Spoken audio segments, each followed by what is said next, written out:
ils ne nous écoutent pas. Et ça, ce n'est pas la première fois. C'est après autant de temps, 6 ans. Quel argument vous allez encore donner aux gens? Des fois, les gens vont nous attaquer. Kalonji, quand tu dis ça, surtout les gens qui sont faibles dans l'esprit, quand tu dis ça, tu es en train de donner les munitions aux ennemis de Fachi. Non, Fachi lui-même donne les munitions à ses ennemis.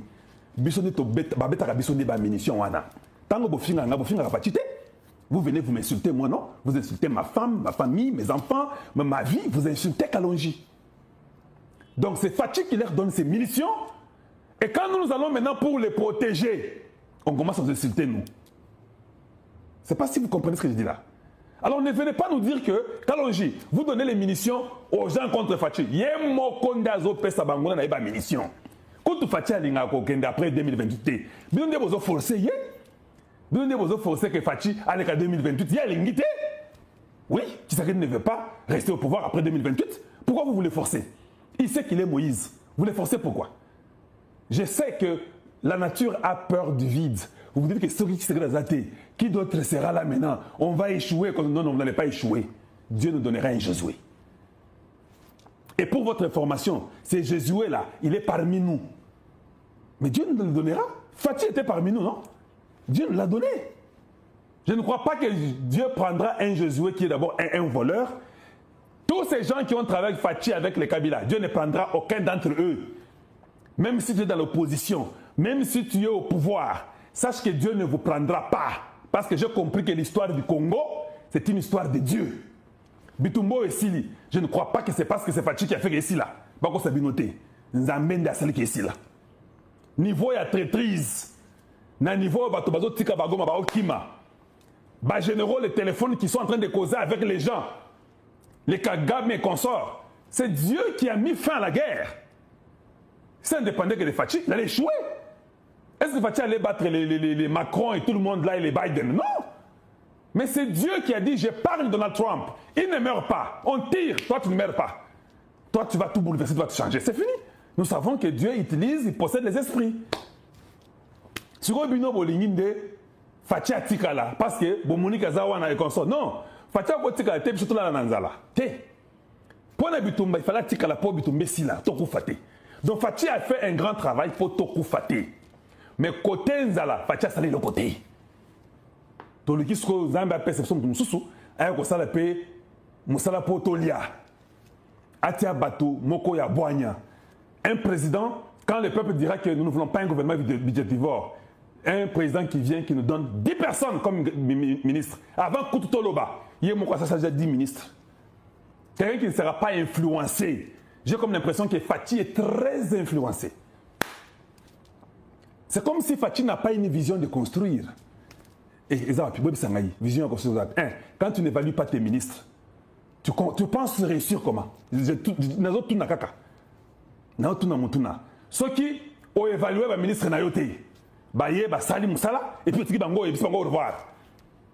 Est-ce que ça montre que Fachi veut vraiment réussir? Fachi a dit que Kagame azote melaka Kagame na ipolite kanambe na bananga yenda zo sauver mboka et ça va ensemble tango ici il peut tamboli ça fait mal mais c'est comme ça. Oui, vous allez essayer de m'attaquer mais Dieu va vous répondre. Je n'aurai pas le temps de vous répondre mais Dieu vous donnera la réponse. Malheur à ceux qui appellent le mal bien.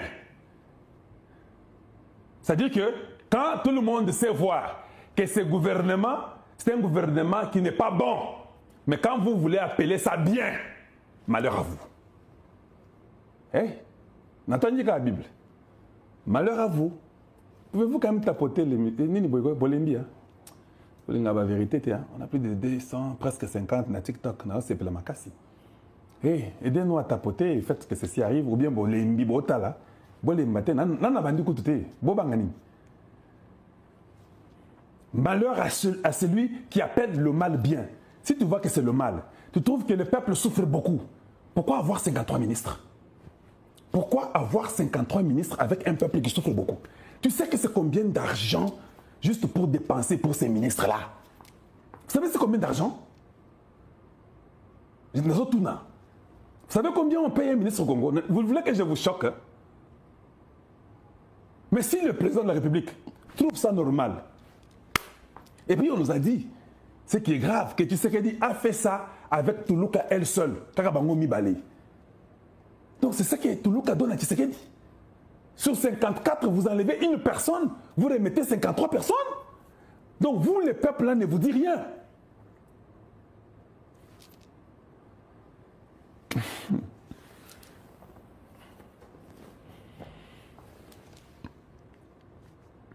Donc, les peuples ne vous disent rien.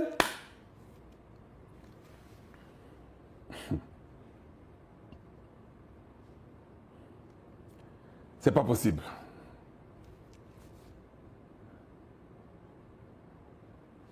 Fachi a commencé à nous dire, Fachi nous a dit, non, on va sortir un nouveau gouvernement.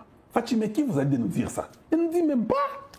Depuis janvier, oh, il y aura un nouveau gouvernement. Vous-même, vous suscitez l'envie dans le cœur du peuple. Tu peux seulement garder ton gouvernement budgétaire de 54 là. Tu le gardes comme tu veux. Non, je vais faire un gouvernement. Non, vous n'allez pas demander ça. D'accord. Ah, on dit ça, gouvernement. Gouvernement Bima Bimayo. Le gouvernement, depuis janvier, est sorti en août. 7 mois après. 7 mois là, tout le monde est en train de voler, sachant qu'il y a un gouvernement qui arrive. Il n'y a pas de suivi, il n'y a pas d'évaluation. Oh non, mais ça, c'est la cacophonie au gouvernement Tshisekedi. C'est lamentable. Pas l'enfant d'Étienne Tshisekedi. Nous rêvons ou c'est la vérité, ce que nous voyons?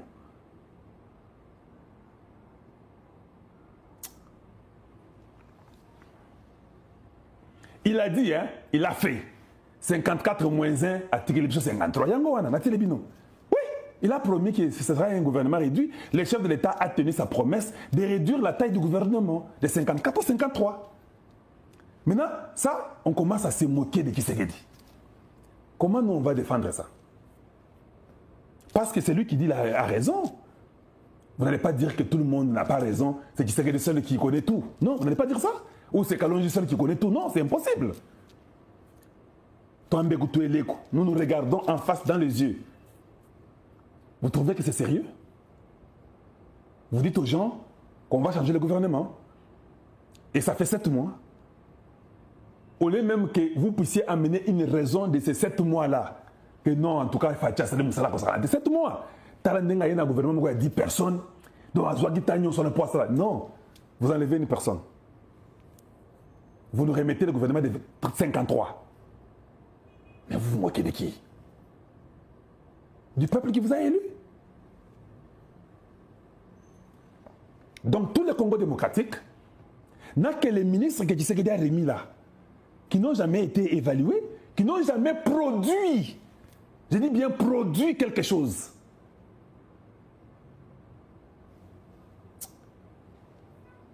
Ce sont ces ministres-là que Tshisekedi nous remet.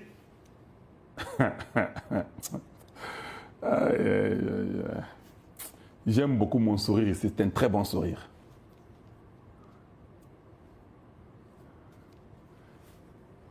Nous, on n'avait pas demandé le gouvernement. Non, on dit non, non, ça va, on est là. Non, il y aura un nouveau gouvernement. Ok, d'accord. Oh non, ça sera. Et puis, on nous donne une information il y a une semaine ou 4 jours.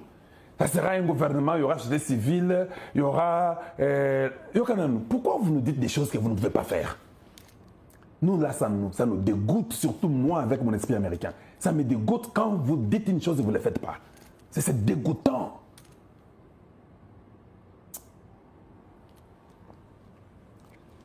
On nous apprend d'être les hommes des paroles. Ça sera un gouvernement réduit. Il y aura la société civile et puis il y aura les gens de l'opposition. Il y aura les gens de l'opposition. Un gouvernement réduit, vous l'avez dit. Une personne qui s'enlève dans 54, vous nous remettez 53. Oh. Fachi, nous avons une question à vous poser. Oui, j'ai une question à vous poser. Tout yo loba ke olinga bato ba ebisa yo ba vérité. O ba flataka yote. Na yebi ko landaka longe. Et puis na yebi ke olinga pe oyoka o nazoloba. Na tu na question. Vous ne pensez pas que vous venez de tuer le scénario de revenir en 2028. Internaute na biso bisika nyonso bozali bino o bozali bay o bopesaka biso confiance ya kozwa actualité à travers biso tozali ba communicateur na bino bana mboka na moko na biso ya lelo toye na ba sujet nini ya kopartager. Premièrement tokolobela na tina ya procès oyo uti koleka mokolo ya lobi ya Constant Mutamba nini eleki réellement na kati ya procès yango. Est-ce que Mutamba est acquitté ou bien Mutamba il sera arrêté? Peuple congolais, deuxième sujet na biso toko partager na moment na biso o toko na tina makambo ya général o na kombo Smith o ba ebana ko kanga précisément na kati ya Katanga pourquoi ba kanga ki boko zwa ba détail nyonso na kati ya développement ya émission na biso ya moko na biso lelo ainsi que troisième sujet toko lobela donc est-ce qu'on toucher makambo concerné ba accord de paix, ba accord de principe, ba pour parler entre les gouvernements congolais ainsi que Otobengi Batomboki, les terroristes du M23 ainsi que l'armée rwandaise au envahissant Mboka na biso. Bana Mboka, na kadisi to ina tango mingi te ya ko umela tokota sikona ozali mosindo. Kiba sizio na biso. Peuple congolais, je vais vous dire que ezalaki moto oyebane na kopela par rapport ya dossier Constant Mutamba, procès Mutamba. Nini eleki na kati ya procès Mutamba. Peuple congolais otolobaka lokwa na système ya résurrection ya tombeau à Jésus, le tombeau est vide. Le dossier Mutamba est vide. Et tous les témoins o esengelaki baya. Bana mboka, ba témoin baye. Ba témoigner. Koyoka lolenge ba témoin ba témoigner. Peuple congolais na koyebisa bino lolenge ya solo dossier Mutamba eza vide. Pourquoi on eza vide? Selon ba question ya ba juge. Tango ba juge ba tuni ba mituna na bango na ba témoin o ba belema ki pona koya ko témoigner na kati ya procès. À l'occurrence, il y a la personne, il y a ancien ministre de la justice, na kombo ya Madame Rose Mutombo, ainsi que Monsieur Alexis Guizao, ainsi que directeur, Oeza Atali Makambo, Oeza concerné, et si vous venez battre en prison pour la Kisangay. Alors, Nini Oyo, Madame la ministre Terre Nanyo, Rose Mutombo, Aiki Koloba. Peuple congolais, Yamboto kota na yango, boyebi bien que et aki na ba juge moko mibale na kati wana. Bazalaki ba juge mo bande ko compliquer dossier ya Mutamba. Pona koluka comment ba ko kangaye par la force attaque au dossier yango, ba comprendre que procès est vide. Les deux juges wana bango mibale ba se retirer. Ba longwe na bango mena ko expliquer bino pourquoi ba se retirer. Ezaka kate pour Mutamba senga ki balongwa. Mais tu expliquer natina ou concerné témoignage ya Madame Rose Mutombo. Madame Rose alobi par rapport ya compte ou créamaki nakati ya Raobank pona koyebana kotia mbongo wana. Madame Rose Mutombo alobi nini? Priva obo komona compte wana ya ministère de la justice eza même pas créé et pas inaye o azali prédécesseur ya Constant Mutamba. Mais yango ezala déjà créé et pas ya oyo azala kapé prédécesseur ya Rose Mutombo na kombo ya Alexis Tambwe Mwamba o akoma rebelle. Ne Rose Mutombo a expliqué na lolenge mbongo ngo pe eyelaka alobi mbongo wana eyaka précisément na ministère de la justice et quoi kana kati ya banque centrale, cela veut dire na gouvernement congolais nde ayambaka mbongo wana. Et après mbongo wana ekoya kozala affecté na kati ya priva. Mais tandis que Uganda tanga tina ka mbongo wana yamba massacre o basalaki na o toti ko commémorer le 2 août ab massacre o basalaki précisément na Kisangani o esalemaka le 30 décembre 1998 et aka kosila le 2 janvier 1999. Massacre Makobola. Nembongo wana yangwana oyo Uganda futaka po ba indemniser ba o bazalaki to bazali ba victime ya massacre wana koya ya mbongo wana yango moni ministère de la justice a utilisé yango et yaki kosala ke Rose Mutombo a expliqué lo lenge mbongo wana ekotaka alobi nini Uganda tango atindaka mbongo wana atinda yango na compte ya gouvernement congolais le gouvernement congolais yenda yebi esika mbongo oyo esengeli ekende loko eza mbongo oyo eza ko rendre justice po ba indemniser bato nyonso baza ba victime mwana mbongo wana yango ekwe ekendaka wana pe kotaka tina Fivaro. Ah oui, pour expliquer Rose Mutombo expliquer peuple congolais et y kotalisa na mobimba que certainement o nyonso bazuzi ba koloba et ali bo solo te par rapport ya ber o ba koluka kolakisa le maître Constant Mutamba. Deuxième témoignage, il y a directeur wana pas où t'es qui s'engage directeur en question à lobby non comme espace ya kotonge la prison ezali market nango pe eya bamona yango mais tandis que bango bazaki koloba bajis bazaki koloba ke oh non espace ezana nous tia kosala la prison ndenge tokuta koyoka liboso maquette pe akotonga la prison na ezate mais nzokande maquette ezali espace pe ya 11 km ezali le monsieur question aye a témoigner raison pour laquelle c'est confirmé Constant Mutamba doit être acquitté et libéré en homme libre et il est innocent. Peuple congolais bah juge on aussi comme ça bino que bah se retirer ndenge Mutamba sengaki webi quelque part tolobaka le malheur est bon oui malgré tout Mutamba sengi na bango a sengi na bango précisément bayebana a sengi na bango précisément bayebana na kolongwa mais bana mboka chose grave oh et aider bango pe et aider bango parce que na kati ya dossier wana côté lingi makambo yako kendele et la kisake bazuzi oya biso bazi akokwe preuve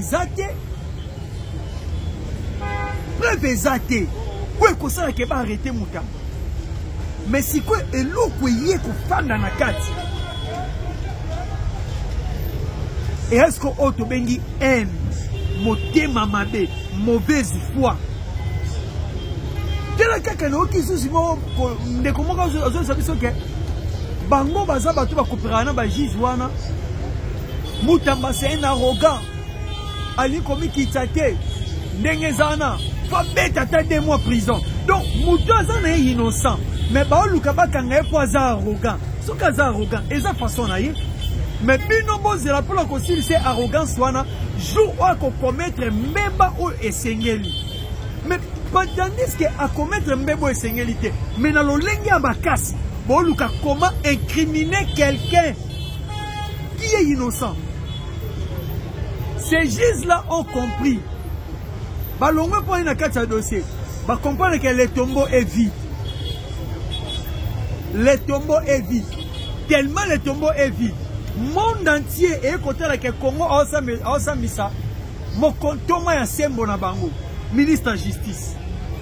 Si les États-Unis ont un partenaire na bisosko privilégié. Ba côté là le lengeni ni kribino kati du Congo a même masko makambo etali justice parce que ba corps ya biso na ba américain ezo boya eloko ba bengi corruption bande konanga ba juge ndenge bazana ba yebate ba sa ndenge ni ko ba quitter Mutamba parce que faut que lukata 2 minutes d'infraction pour commettre aller-retour à prison pour sauver bango parce que président de la République a kontuna bango. Mais comment bino bokangi mutu, bo sali réputation mutu, bo longoli si mutu na kati ya gouvernement, do ya bo na kosamba bo dossier za vide. C'est que yo oza ministère public, loko la parquet, au sali banquette bien te pour trouver ba preuve ou exact tangible pour la basa arrestation il y a ces messieurs.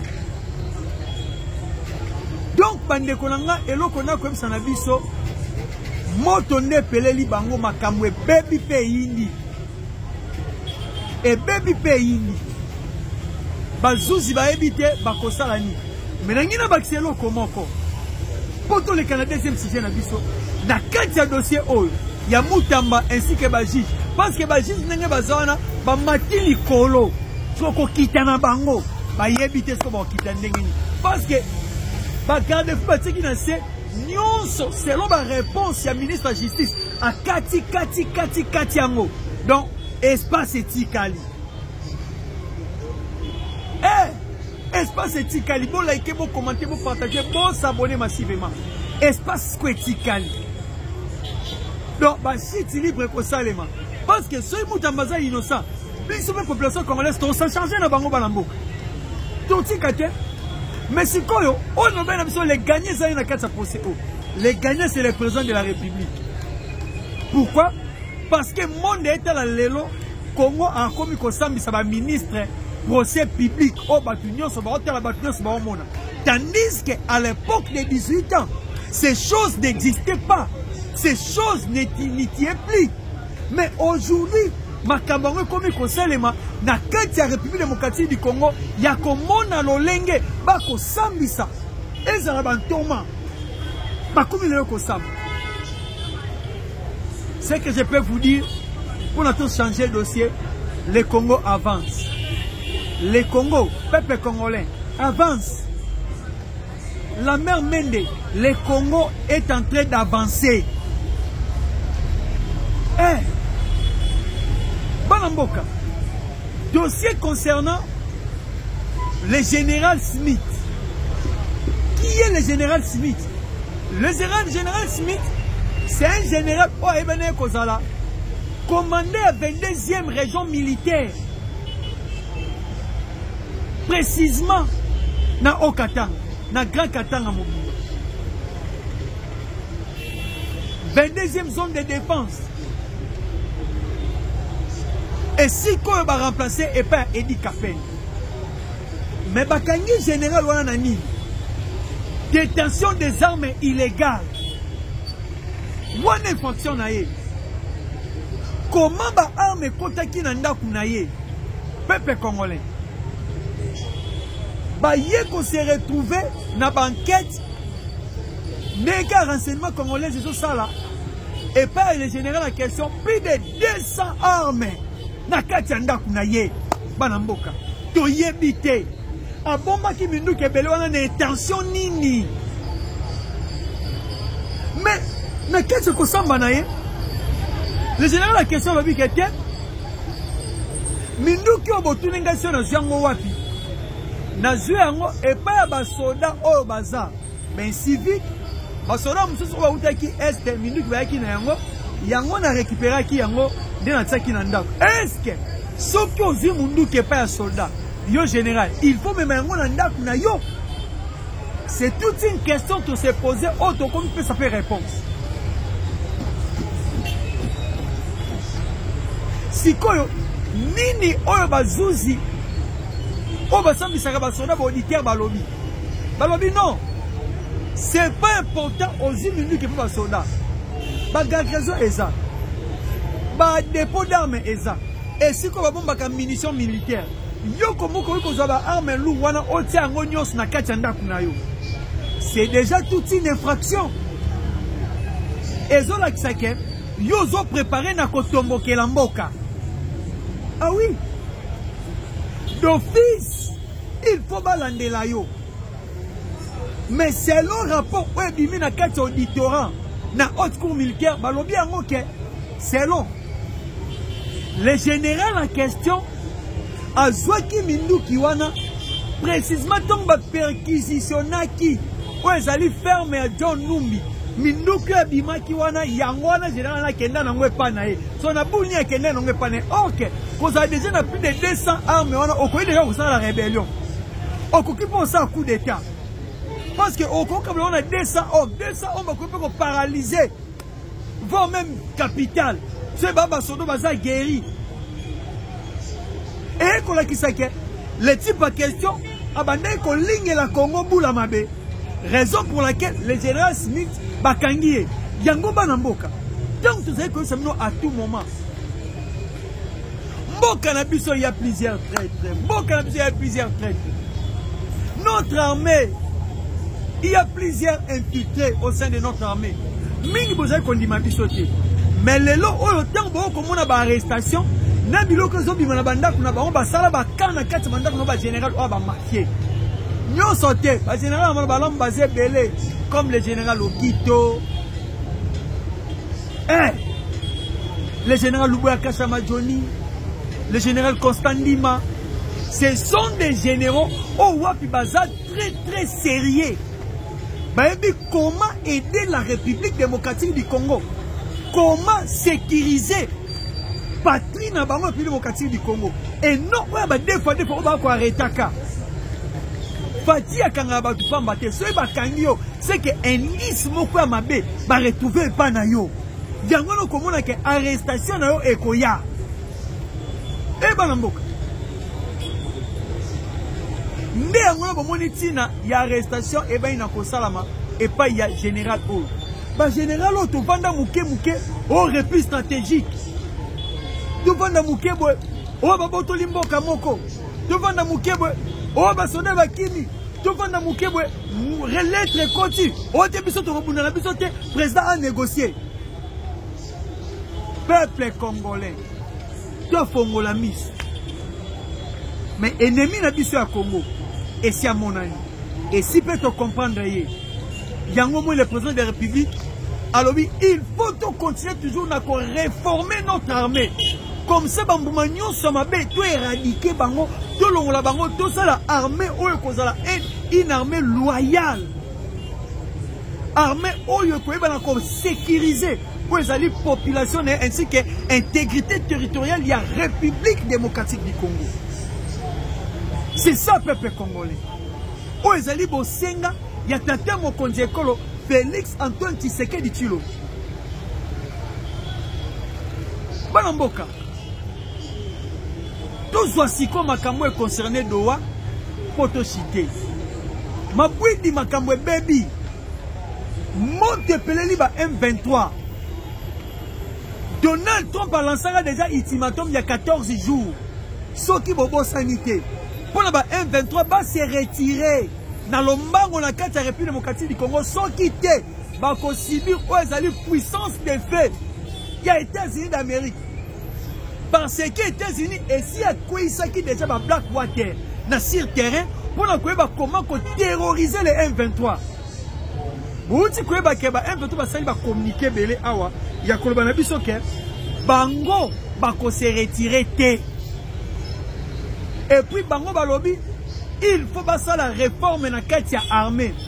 Bango va intégrer dans FRDCT, mais FRDCT Sengeli est intégré par na Bango. Tomoni Lolendo Basali a Babi Doha 6 va konyatate va okendete. Mais chose grave, peuple congolais, 2 semaines dans le coquité. Tomoni délégation à Rwandais ainsi que M23 na mito na nsa no ba mboka basa déjà na Doha. M23 baké déjà na Doha. Baké. Non na mituni mutuna. Bino bolobi a boko kendete bo sali tetites bolakisi oyo bino bozali. Mais bo kesko Doha ko lukanini. Bana mboka. Les États-Unis d'Amérique sont ici à lobby et puis sont ici à pencher dans les Kamusongolo.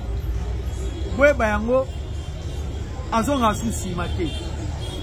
Si ko nini o bomoni et ko salake, bomona tetites o me concerne pas M23 ainsi que ba Rwandais. Na sima Rwanda tangu to luki to comprendre que ba français né. O ba ko entêter Rwanda.